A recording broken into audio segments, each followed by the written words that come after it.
ಏ ನಿನಗೆ ಬುದ್ಧಿನೇ ಬರಲ್ವೇನೋ. ನೀವು ನನಗೆ ಕಲಿಸ್ಲಿಲ್ವಲ್ಲ ಮೇಸ್ಟ್ರೆ. ಅಯ್ಯೋ ಅಯ್ಯೋ ದೇವ್ರೇ. ಮಾನವ ಏನಾಯ್ತು? ಬಂದ್ಬಿಟ್ರ ಬನ್ನಿ ಬನ್ನಿ. ಆ ಹುಡುಗಿ ಓದಕ್ ಹೋಗ್ತಿದ್ದಾಳೆ. ಇವನು ಅವಳು ಬುಲ್ಬುಲ್ ಅಂತಿದ್ದಾಳೆ. ಬುಲ್ಬುಲ್ ಅದೇ ಅದೇ ಬಹಳ ವಿಶಿಷ್ಟವಾಗಿದೆ ಅಲ್ಲ ಈ ಪದ. ಈ ಪದದ ಬಳಕೆ ನಮ್ಮ ಲೋಕದಲ್ಲಿಲ್ಲ. ಇಲ್ಲಿ ಜಾಸ್ತಿ ಅದೇ ಇರೋದು. ಮಾನವ ಹೇಳಿ ಸ್ವಾಮಿ. ಬುಲ್ಬುಲ್ ನೆಗದು ಬಿತ್ತು.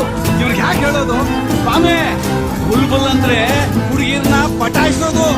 ಪಟಾಯಿಸೋಣ. ಈ ಪದ ಕೂಡ ಕೇಳಲು ತಪ್ಪಾಗಿದೆಯಲ್ಲ ಮಾನವ. ಪಟಾಯಿಸೋದು ಎಂದರೆ ಅಯ್ಯೋ ಹೋಯ್ತು. ಪ್ರಪಂಚ ಕೆಟ್ಟ ಕೆರ ಹಿಡ್ದೋಯ್ತು. ಛೇ ಛೇ.